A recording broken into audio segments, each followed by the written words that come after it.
2-3 ദിവസമായിട്ട് എൻ്റെ മനസ്സ് ഒട്ടും ശരിയല്ല കേട്ടോ. മനസ്സ് കൈവിട്ട് പോവുക എന്നൊക്കെ പറയില്ലേ, ആ ഒരവസ്ഥ. എൻ്റെ മനസ്സിപ്പോൾ ഇതാ ഈ കടൽ പോലാണ്.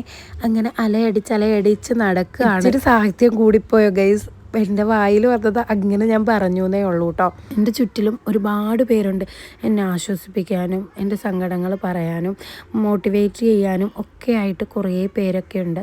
പക്ഷേ ചിലപ്പോൾ എല്ലാവരും ഉണ്ടെങ്കിലും ആരുമില്ലാത്തൊരവസ്ഥയിൽ കൂടെ നമ്മൾ കടന്നു പോകത്തില്ലേ, ആ ഒരവസ്ഥയാണ് ഇപ്പോൾ എനിക്ക്. കുറ്റപ്പെടുത്താനും തളർത്താനും ഒരുപാട് പേര് കാണും കേട്ടോ. പക്ഷേ നമ്മളെ കൈപിടിച്ച് ഉയർത്താനും ഇത് നീ ചെയ്യ്, അത് നീ ചെയ്യ്, വിജയിക്കും എന്ന് പറയാനും വളരെ കുറച്ച് പേര് മാത്രമേ നമ്മുടെ ജീവിതത്തിൽ കാണത്തുള്ളൂ അല്ലേ.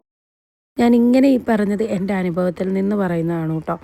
ആരെയും കുത്തി പറയുന്നതോ തള്ളിപ്പറയുന്നതോ ഒന്നും. നമ്മളൊരു ഹൗസ് വൈഫായിട്ട് വീട്ടിൽ ഇരിക്കുന്ന സമയത്ത് ഒരുപാട് പേര് നമ്മളോട് ചോദിക്കും, നിനക്ക് വല്ലതും പഠിച്ച് ഡിഗ്രിയൊക്കെ എടുത്തതല്ലേ, വല്ല ജോലിക്കും പൊക്കൂടെ, ഈ മക്കളെയും നോക്കി ഇങ്ങനെ ഇരിക്കണം, നിങ്ങളുടെ ജീവിതം ഒന്ന് മെച്ചപ്പെടാൻ ഇതൊക്കെ ഒരു ജോലിയൊക്കെ നല്ലതല്ല, അത്യാവശ്യമല്ലേ എന്നൊക്കെയുള്ളത്. അത്യാവശ്യമാണ്, നല്ലതാണ്. പക്ഷേ അതിലേക്ക് നമുക്കിപ്പോൾ ജോലിക്ക് പോകാനുള്ള സാഹചര്യം അല്ലായിരിക്കും. ആ സമയത്ത് നമ്മളിപ്പോൾ ഒരു ചെറിയൊരു ബിസിനസ് സ്റ്റാർട്ട് ചെയ്തെന്ന് വെച്ചോ, ഉടനെ ആൾക്കാർ എടുത്ത വശം ചോദിക്കുന്ന അടുത്ത ചോദ്യമാണ്, ഇതിൻ്റെയൊക്കെ വല്ല കാര്യമുണ്ടോ, ഇതൊക്കെ വിജയിക്കുമോ, ഇതൊക്കെ പൊട്ടിപ്പോവില്ലേ എന്നുള്ളത്. നമ്മൾ അത്രയും മോട്ടിവേറ്റ് ചെയ്ത് കൂടെ കൊണ്ടുവന്നവർ ആ ഒരു വാക്കിൽ തന്നെ നമ്മളെ തള്ളി താഴെ ഇടുന്ന ഒരവസ്ഥ. ഞാൻ ആ ഒരവസ്ഥയെ കൂടെയൊക്കെ ഇപ്പോൾ ഇതാ കടന്നു പോയിക്കൊണ്ടിരിക്കുകയാണ്. അതുകൊണ്ട് ചിലപ്പോൾ വിജയിക്കണം എന്നില്ല, ചിലപ്പോൾ മാസങ്ങൾ എടുക്കുമായിരിക്കും അതിന്.